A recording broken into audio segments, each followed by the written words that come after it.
एक तरफ 2 दिन रह गए थे मेरे विजिट वीज़ा को ख़त्म होने में, और दूसरी तरफ मेरी ऑयल एंड गैस फील्ड के अंदर नौकरी हो गई। लेकिन यार यहाँ पे एक बहुत बड़ा मसला था। मसला ये था कि जब मैं पाकिस्तान से यहाँ पे नौकरी ढूंढने आया तो मैंने एक मोटिवेशनल स्पीकर को ये कहते हुए सुना कि अगर अपने अंदर यकीन है ना तो आप सब कुछ हासिल कर सकते हो, इवन कि नौकरी भी। तो यार अब मसला ये था कि मेरी नौकरी हो चुकी है लेकिन यकीन नहीं आ रहा कि मेरी नौकरी हुई है कि नहीं। मैंने मैनेजर को फ़ोन किया, मैंने कहा देख यार मेरे साथ फ्रैंक होकर प्रैंक करने की कोई ज़रूरत नहीं है, मुझे यकीन नहीं आ रहा। उसने कहा भाई, अरबी मैनेजर था, उसने कहा वकास इशादा, you are going to Pakistan for visa change and coming back in 1 week. I will send you visa, ticket, everything. अब यार यकीन कहाँ से आए?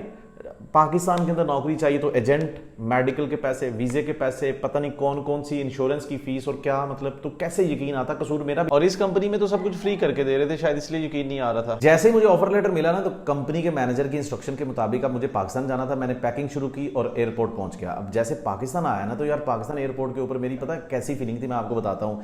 जैसे मैं कोई क्रिकेट का वर्ल्ड कप जीत के लेके आ रहा हूँ। अब आगे मेरे घर वाले मुझे लेने आए हूँ और मैंने बहुत सारी चीज़ें देखी यार, बदली बदली सी। मुझे सबसे पहली चीज़ जो मुझे बदली बदली फील हो रही थी यार, ये लोग मेरी मतलब मुझसे ना इज्जत से पेश आ रहे थे। अब घर में जब मैं पहुंचा हूं तो मुझे सुबह मतलब जहां पे मैं सोया हूं ना जिस कमरे में, उस तरफ तो बच्चों को जाने की इजाज़त ही नहीं है। मतलब कि मुझे आवाज़ें कान में आ रही हैं, उधर नहीं जाना, वकास साहब सो रहे हैं। मतलब कि अब मेरी दुबई में नौकरी हो गई थी इस वजह से इतनी। और रात को सोने के लिए मुझे बेहतरीन किस्म का नया कंबल जो अभी किसी ने लिया नहीं था वो दिया गया, और चाय भी मुझे उस कप में दी जा रही थी जो अम्मा जान के जहेज़ के कप थे जिन पे सिर्फ मेहमानों का हक होता है। मुझे उस कप में चाय दी जा रही थी। और यार मैं नहाने गया हूँ वॉशरूम के अंदर, नया टॉवल लटका हुआ है। यार फील हो रहा है कि यार मैं ऐसे आपके पीर साहब आपके घर आ गए हैं, ठीक है। मतलब कि एक सब ने पूछना शुरू कर दिया, मतलब घर वालों ने मुझे मतलब ऐसे नाम के साथ साहब लगा रहे हैं भाई। तो फील होता है आपको कि आपकी दुबई के अंदर उतनी खुशी उधर नहीं हो रही थी जितना मुझे प्रोटोकॉल यहाँ पे मिल रहा था। अच्छा 1-2 दिन के बाद जब मैं अपने गली मोहल्ले के अंदर ऐसे ही निकला, बंदा निकलता ही है ना तो सब आपको देख रहे होते हैं, अच्छा ये लड़का दुबई गया था, अच्छा इसकी नौकरी, मिलते हैं, अस्सलाम वालेकुम, गले मिलते हैं, अच्छा बेटा नौकरी होगी, हाँ जी हो गई, कहाँ पे हुई है? पहले तो मानते नहीं, वाकई हो गई है। मतलब इसका क्वेश्चन मार्क वाला थोपड़ा ना आपको फिर प्राउड फील करवाता है, ऐसे नहीं आप अच्छा फील करते।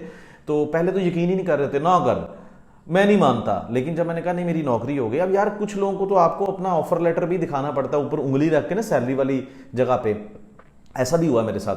तो बहरहाल कोई मसला नहीं, उस टाइम पे आपके लिए भी एक चैलेंज होता है कि इतने अरसे से जो लोग आपको लुक डाउन करते रहे कि यार इसकी तो नौकरी नहीं हो रही, उनको बताना भी एक बहुत बड़ा चैलेंज होता है, नहीं भाई, ताकि उनकी जान को भी सुकून हो। तो ये भी मेरे लिए एक चैलेंज था। अब यार कुछ लोग ना दरमियान में ये भी कहते जा रहे थे यार अल्लाह ताला ने तुम्हें नौकरी दे दी है, चल हमारा भी सोचना, हमारे बच्चों के लिए भी ना मतलब वहाँ पे कोई करना। यार ठीक है, मुबारकबाद दे दो ना, अभी तो जाने तो दो, मुझे तो पक्का होने दो वहाँ पे। इसी 1-2 दिन के अंदर आपके घर वालों का बिहेवियर जो बड़ा प्रोटोकॉल वाला होता है ना वो थोड़ा सा चेंज होना शुरू हो जाता है। वो ऐसे हो जाता है जैसे वो बातों बातों में आपसे कुछ चीज़ उगलवाना चाहते हो, बेटा नौकरी हो गई तो कब तक जा रहे हो। मतलब डायरेक्ट नहीं वो आपसे कहेंगे कि मतलब ऐसे पूछ लेंगे, लेकिन वो थोड़ा सा बातों में मतलब आपको फील हो जाता है। तो मैंने कहा हाँ बिल्कुल, मुझे ईमेल के अंदर वीज़ा भी आएगा और टिकट भी आएगा और फिर इंशाल्लाह 1 हफ्ते के अंदर अंदर मैं वापस चला जाऊँगा। अच्छा तो इसमें 1-2 दिन तो ऐसे ही इन्फॉर्मेशन लेते लेते गुजर जाती है। अब 3 से 4 दिन गुजरते हैं ना तो घर वालों की तरफ से आपको इंस्ट्रक्शन आना शुरू हो जाती है, ईमेल चेक की बेटा, और क्या हाल चाल है, सब ठीक ठाक हैं। मतलब बाहर वाले भी लोग हैं, मतलब वो ऐसे फील करवाते हैं कि यार बेटा, मतलब मैं समझता हूँ कि मेरे गांव में लोगों को सिर्फ फीमेल का पता था।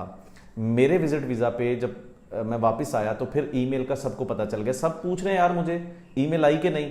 3-4 दिन के अंदर आपको ऐसा फील होना शुरू हो जाता है जैसे आप किसी मुल्क में जासूसी करते हुए पकड़े गए हैं। हर बंदा आपसे कुछ ना कुछ पूछ रहा है, अच्छा वहाँ पे मतलब आपकी नौकरी हो गई है तो वो आपको कुछ भेजेंगे, पैसे भी देंगे कि नहीं। तो यार फिर आपको सारी इन्फॉर्मेशन देनी पड़ती है।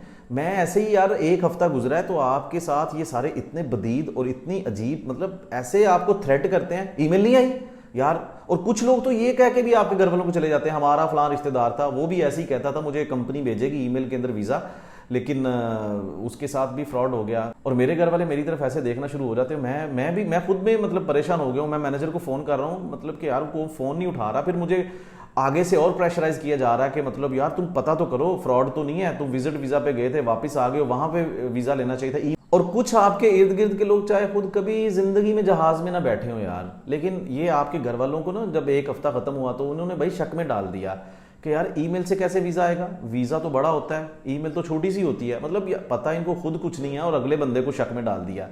यार बहरहाल मेरे 7 दिन जब गुजर गए ना तो मेरी ज़िंदगी अजीरन हो गई। ये लोग पूछते जा रहे हैं और मेरे पास कहने को कुछ नहीं है। मैनेजर भी फ़ोन नहीं उठा रहा। अब वो कैसे फ़ोन उठाए, वो भी of and on international tours पे होते हैं। अब यार इस तरह की सिचुएशन में आपके इर्द गिर्द के लोग, जिनमें आपके रिश्तेदार, दोस्त और गली मोहल्ले और फैमिली के लोग भी शामिल हैं, इस तरह का एनवायरनमेंट बनाते हैं, इस तरह का सोशल प्रेशर क्रिएट करते हैं ना, आप खुद से ही कह रहे होते हो कि यार मेरी नौकरी हुई भी कि नहीं, वीज़ा आएगा भी कि नहीं, ईमेल पता नहीं कब आएगी।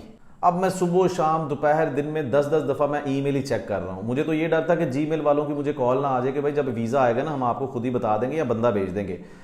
लेकिन इस सिचुएशन के अंदर, ये जितनी सिचुएशन आपको समझ आई है, इसका एक ही लेसन लर्न है कि हमारी लाइफ के अंदर जितने अप्स एंड डाउन्स आते हैं उसकी पीछे एक लॉजिक होती है। हमारी जो लोग हमें प्रोटोकॉल देते हैं, जो रिस्पेक्ट देते हैं, उसकी एक तलख हकीकत, जो एक बुनियादी वजह है ना, वो हमारा स्टेटस है, वो हमारी जॉब कैरियर है, वो हमारी फाइनेंशियल डिपेंडेंसी, आसानी के साथ आप समझ लें, यानी कि हम कितना कमाते हैं। ये एक फैक्ट है, ऐसे नहीं समझे कि ऐसे नहीं होता वैसे नहीं होता, ये हकीकत है भाई।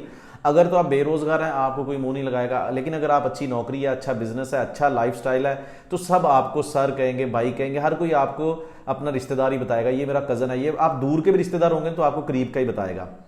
मुझे पता है आप क्या सोच रहे हैं, आप भी मेरे गली मोहल्ले रिश्तेदार और घर वालों की तरह यही सोच रहे हैं, क्या मुझे वाकई ईमेल के अंदर वीज़ा और टिकट आई? जी हाँ, मुझे आ गई। तकरीबन मुझे पाकिस्तान आया वो 10 दिन गुजरे थे, 3-4 दिन ही ऊपर हुए थे। तो मुझे टिकट भी आई, मुझे वीज़ा भी आया और मुझे एयरपोर्ट पे कंपनी का ड्राइवर भी लेने आया।